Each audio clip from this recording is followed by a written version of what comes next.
I work at a gas station in rural Pennsylvania. It's a boring job, but it's pretty easy and it pays alright. A few weeks ago, this new guy started. I'll call him Jeremy.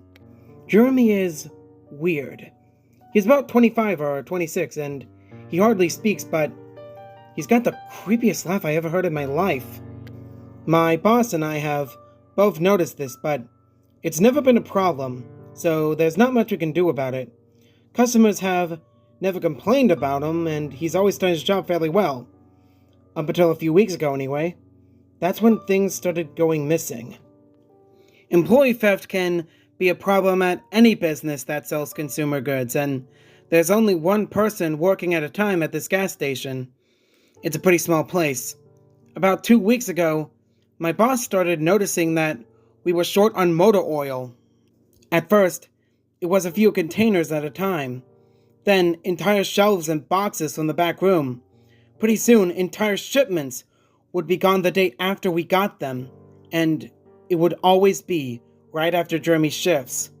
My boss has checked the security camera tapes from every single night he worked, but he could never catch him in the act.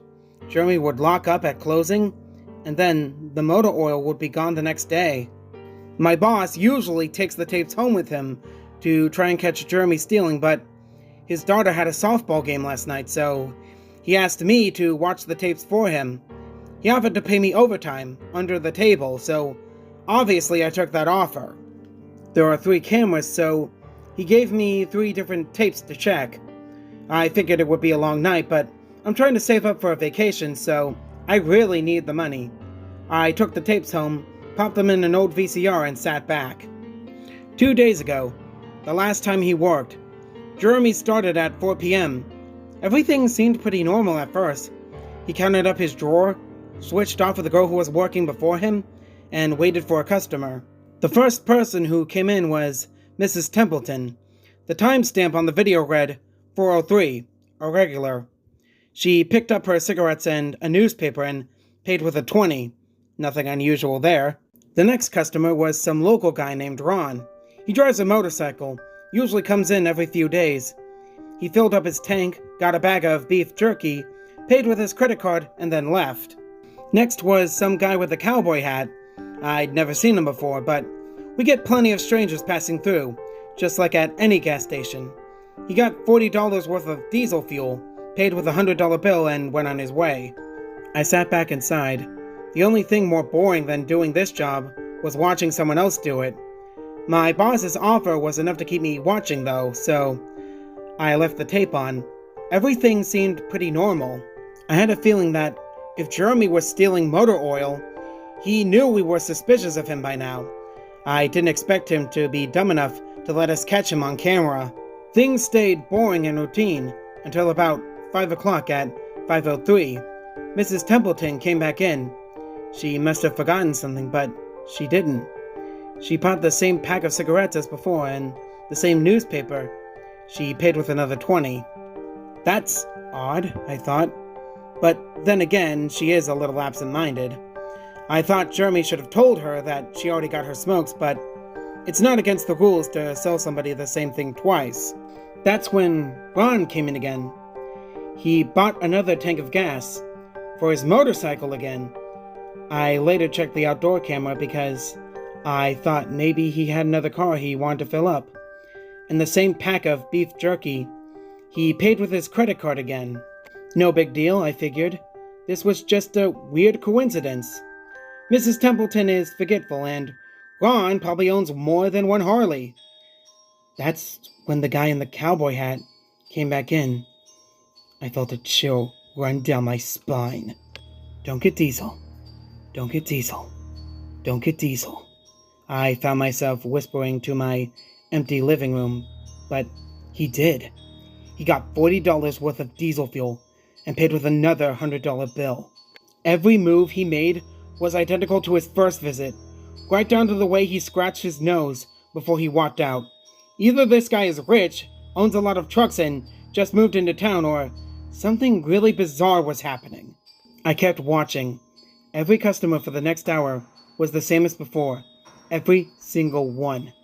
I was seriously freaked out. And At 6:03, Mrs. Templeton walked back in.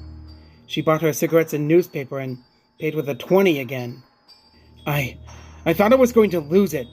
I only watched another half hour before I started fast-forwarding through the rest. It was all the same. Every customer would come in at the exact same times, exactly 1 hour apart. Now I know what you're thinking. That sneaky Jeremy had messed with the tapes. He had run a loop of his first hour of business over and over and over again. But that wasn't the case. There are windows around the cash register area that the camera covers, and I watched the sunlight fade as time went on. Journey's routine didn't loop over. He swept, mopped, restocked, and did all his duties exactly how you would expect. But the same customers kept coming in. I was panicking at this point. Something was seriously wrong with what I was seeing, and I had no explanation for it. I skipped ahead to when he locked up and walked out to his car. He hadn't stolen anything, but I kept watching just to make sure. I fast-forwarded one last time to about midnight. At exactly 12:03, out of nowhere, Jeremy's face popped up on camera. I don't mean he moved his head into view. I mean that 1 second the store was empty, and the next, his face was all I could see. He wasn't looking at the camera. He was looking at me. I was sure of it. I screamed and fumbled for the remote, but by the time I grabbed it, he was gone. Just as soon as he had left. One frame he was there, the next he wasn't. My hands were shaking like crazy, but I popped in another tape.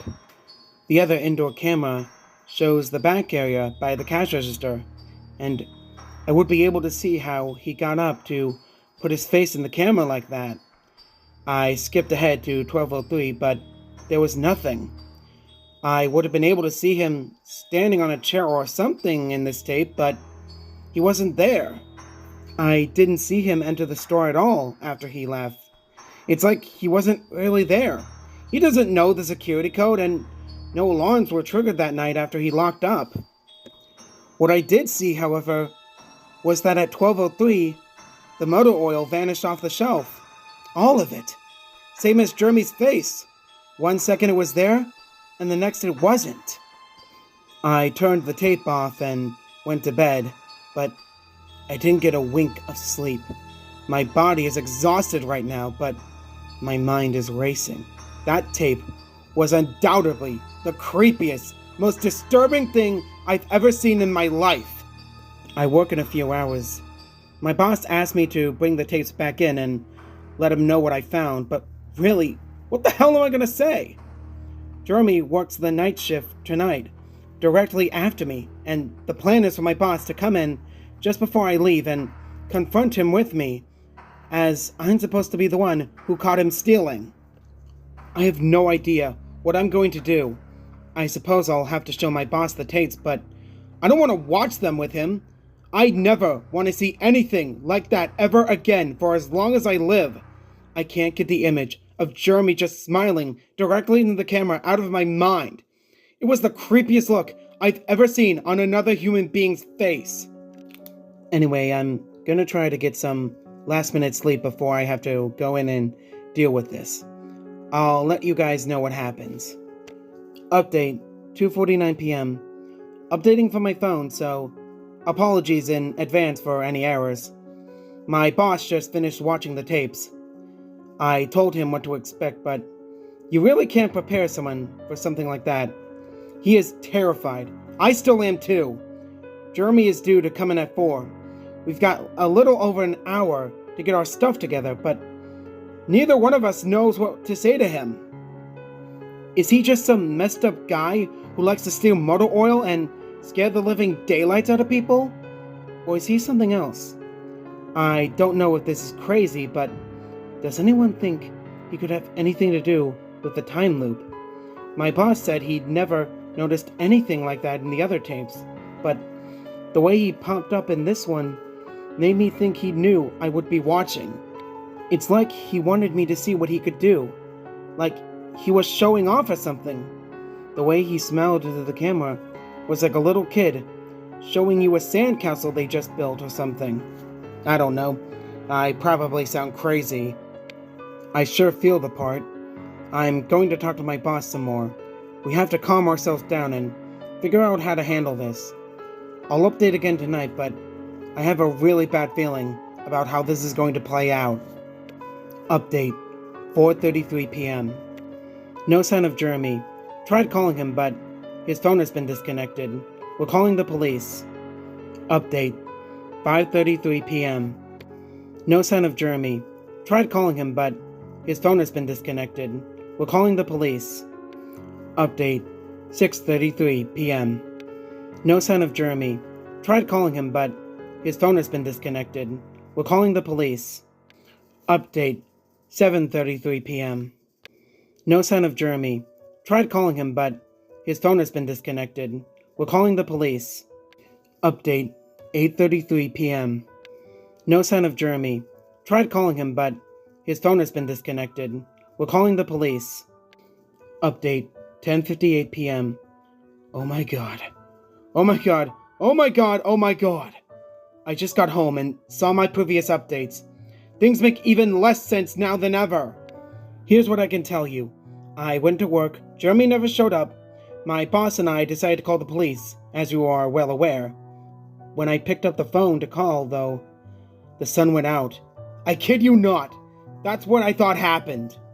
Apparently, I blacked out for exactly 5 hours because when I looked at the clock, it was 9:33. I think I got stuck in Jeremy's time loop, and then I snapped out of it at the exact point I blacked out. If that makes sense. But that's when things got really weird. My boss was right next to me when I blacked out, ready to corroborate my story to the cops. When I came to, the phone was in my hand, but it was dead.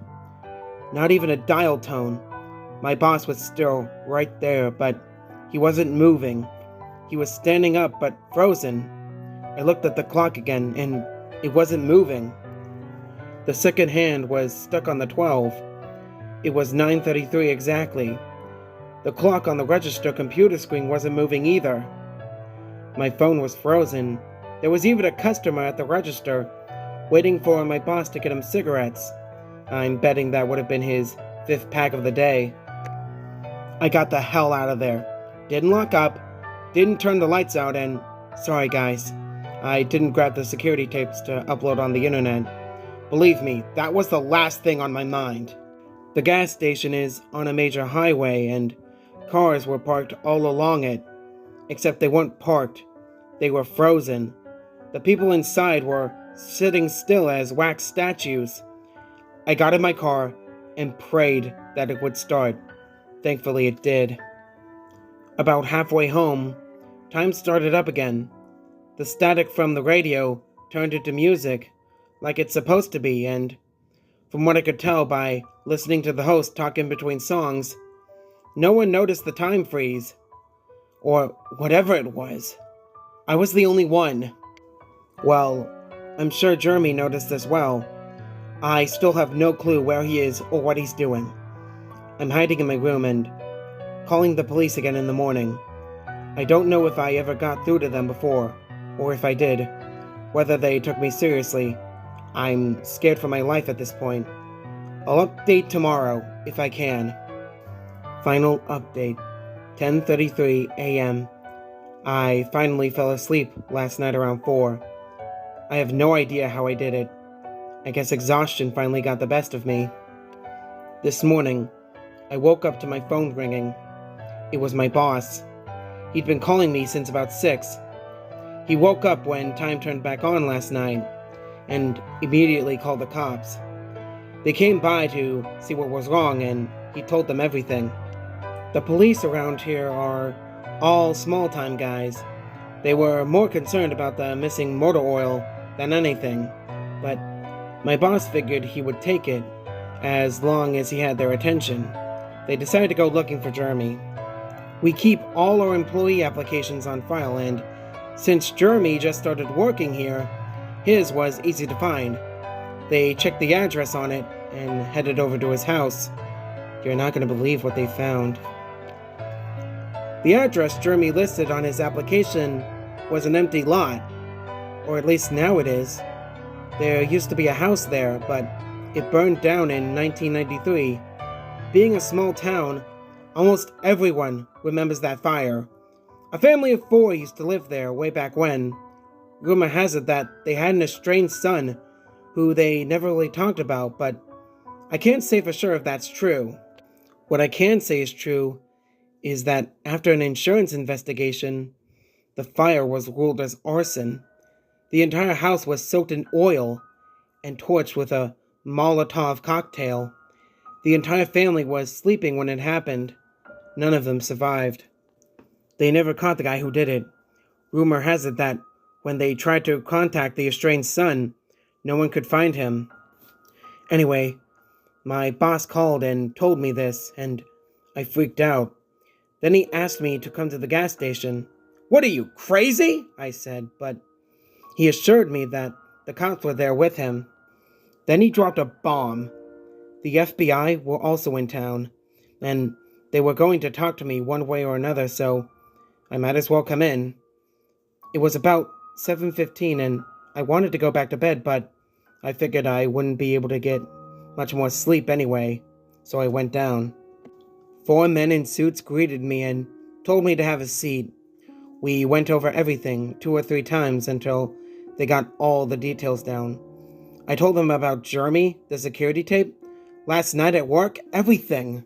Finally, after I finished, one of the agents said, "Oh, Christ, we've got another one on our hands." Then they made me sign a bunch of papers saying I wouldn't tell anyone about what happened. So I can't say much more. Heck, I might be breaking the law just by posting this. So now I'm home. I'm not sure what to do with myself. That agent's words when I told him the story are going to haunt me for the rest of my life. Anyway, I've got to go. I have some errands to run today, and then I have to go into work to pick up some tapes. My boss and I think this new guy, Jeremy, he's a complete creep, is stealing motor oil, and I have to watch the security footage to see if I can catch him doing it. I have better things to do, but my boss is paying me overtime under the table, and I'm trying to save up for a vacation, so I could really use the money. It should be pretty simple. The oil always goes missing right after his shifts. I figure I'll just watch the tapes, catch him in the act, and that'll be that.